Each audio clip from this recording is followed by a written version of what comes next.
Hello! Today I'm continuing my foray into the Tekken series with a look at the 6-part Tekken Bloodline anime recently released on Netflix. Now, as a long-time Tekken fan that has enjoyed the series since its debut back in '94,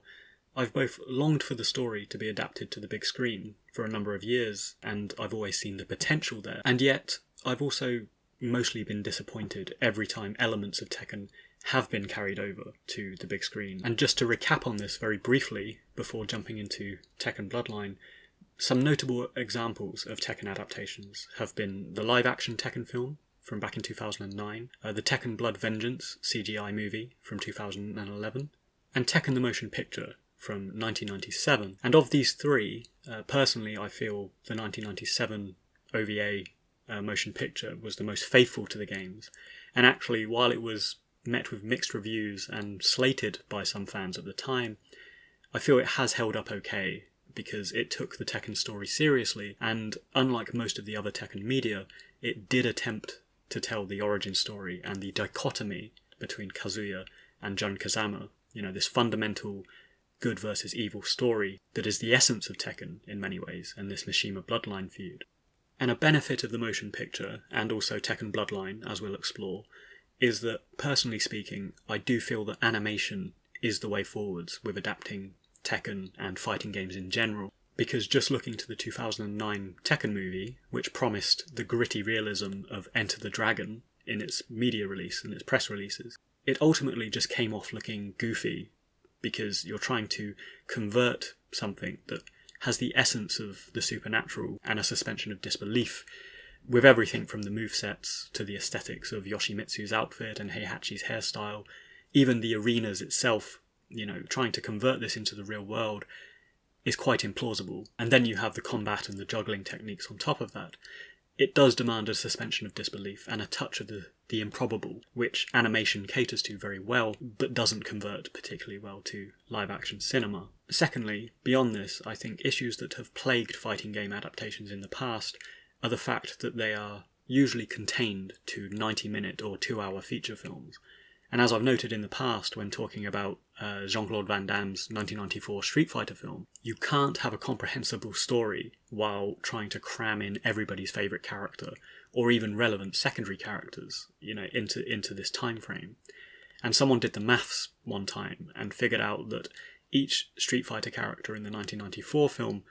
averaged about 90 seconds of screen time, which leaves zero room for character development and story, and resulted in quite a shallow narrative experience. And conversely, where a criticism was levelled at Tekken the Motion Picture because it only focused on Kazuya's journey, rather than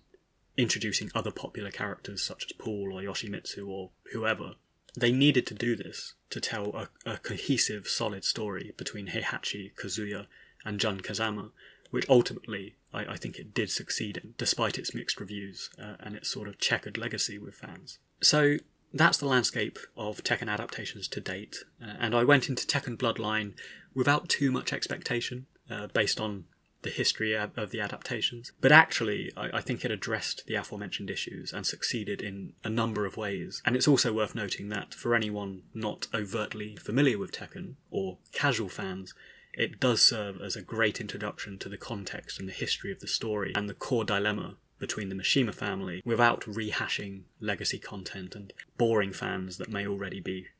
overly familiar with the story, particularly off the back of Tekken 7, which explored the origins of it quite thoroughly. So, jumping right in, I think firstly, the key advantage of Tekken Bloodline is, like many modern adaptations of film and media, the production was able to take advantage of streaming services like Netflix, and so rather than being crammed into a 90-minute feature film, it has time and space to develop across a number of episodes, and the serialization of comic books and all of this sort of stuff is really advantaged by streaming services and this modern way of consuming media. And I was actually pleasantly surprised that rather than being 10 45-minute episodes, or that quite popular format, it's actually only 6 episodes that span about 20 to 25 minutes each. So it's a really nice, concise introduction, and it lays the foundation for Jin's story really well and really concisely, introducing a lot of popular secondary characters along the way, such as Hororang, Paul and King. And despite how abridged the story is and how concise it is, if we really look at how the primary and secondary characters are used, the writers have done a really good job at maintaining a faithfulness to the story, and all of the primary and secondary characters have been used with a purpose, and really breaking down how and why these specific characters have been used. We can see that the writers have done a great job of using the characters to develop our hero Jin, while maintaining a faithfulness to the Tekken mythos and the origin in the game stories. And it's quite clear that they know the product they're adapting, they know the characters, and they know how best to adapt them into an accurate and intriguing story. For example, without delving too thoroughly into it and providing obvious spoilers, while I initially thought it was strange that Paul Phoenix has changed from a hot-headed fighter to a wizened guide figure for Jin in Tekken Bloodline, really looking back to the games, it makes perfect sense, because if we consider Paul's age in Tekken 3, if we consider the fact he is a veteran fighter within the Tekken tournaments, and that he had come face to face with Kazuya Mishima at the close of Tekken 1, this services the story of Tekken Bloodline, because it offers Jin an understanding of his absent father, and it gives him something of a confidant in a veteran fighter that isn't a Mishima such as Heihachi or anyone that's kind of technically in opposition to him. So Paul was used really well here, and they did it without having to introduce a random new character or anything like that. And there's numerous examples of this where these characters are used and adapted to augment the story and augment Jin's journey without compromising the source material, and Hoarang is another great example of that. So I won't dwell too much on the story or provide overt spoilers, but another great use of source material for Tekken Bloodline is focusing the story around the start of Tekken 3. And I did wonder about this when I first heard about the series, and whether it was simply because Tekken 3 is among the most popular games and Jin's among the most popular characters. But actually, it's much more than that, and one of the reasons Tekken the Motion Picture fell a bit flat for some is because until Jin's debut, Tekken didn't really have a hero or a good person involved in the roster, and it's very hard to tell a story about an angry guy that keeps trying to kill his father and then becomes a devil without audiences feeling a little bit destitute, because Tekken 1 and Tekken 2 are basically Shakespearean tragedies. You know, there's no happy ending for anyone in those. And as I've said before in my Kazuya episode, the motion picture sought to assuage this negativity by retconning Heihachi's demise at the hands of Kazuya and having Jin Kazama's power of love kind of win out in the end, which sadly isn't how the canonical story goes. Turning to Tekken 3, it's much more interesting because we have Jin Kazama divided between Jin Kazama's pacifism, his mother, and the paternal Mishima rage and anger and violence. And the Tekken Bloodline series set this up really well over the first couple of episodes, where we have Jin's philosophy of non-violence communicated in the opening act, and then we have Jin's flight to Heihachi after the ogre attack, and thus we're introduced to his grandfather's uncompromising policy of anger and aggression and approaching martial arts without any degree of quarter or mercy. And so the thematic arc of the series hinges on this divisiveness within Jin, this yin and yang application and approach to martial arts based on his maternal and paternal influences. So it's a very simple, concise and really good opening stanza to what looks like, and I hope will be, an ongoing Tekken series.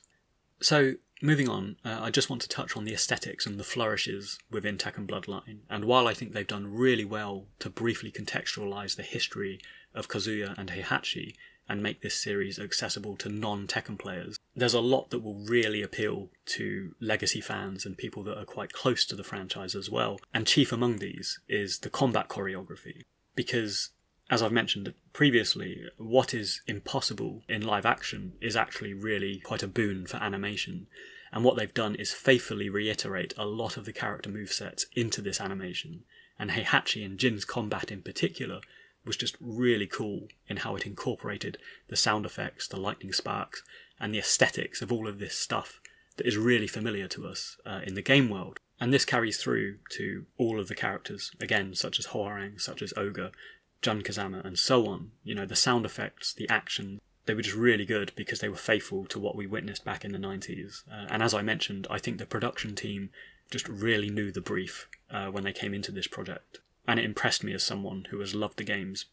ever since the 90s and the release of Tekken 3. Finally, just a note on the animation style itself. Based on the trailer, I initially wasn't sure how I felt about it, because compared to, air quotes, traditional anime, it was a lot more geometric and abstract and contemporary in nature, with this reductive angular style. And for example, shadows were cast across faces as simple geometric triangles and stuff like that. But actually, in watching the series, I really got into it. I felt the animation style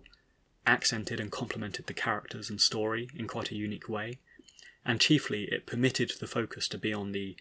combat and the action sequences. It didn't clutter or compromise those sequences that were so important to most of the episodes in the story. So I thought the animation was ultimately really cool. And I know animation styles are subjective, so it might not be everyone's cup of tea. And personally, I'm all about, early Attack on Titan or Samurai Champloo. That's kind of my preferred style of animation. But I was very open to the way they approached Tekken, and I think the way it was utilised and the way it augmented the combat sequences in particular was really well done. So if you got this far, thanks very much for listening. That was hopefully a relatively spoiler-free review of how Tekken Bloodline came across. And as I say, it was a very concise introduction to the series that lays the foundations for Jin's tumultuous journey into the later Tekken games.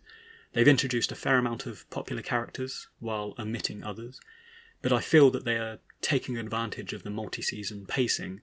in order to build up and gradually introduce other characters and other scenarios. So for example, we had a glimpse of Nina Williams and Anna Williams, which, as we know from the games, will build up into a more obvious feud. We had a glimpse of Lei Wulong, Yoshimitsu, and so on. So I think as an opening act, this is really well done, and they have rightly focused on establishing that core narrative of Jin and the Mishima Bloodline arc. So again, thanks very much for listening. I hope you enjoyed it, and feel free to drop a comment below. Let me know your thoughts on the Tekken Bloodline series and Tekken's adaptations to date.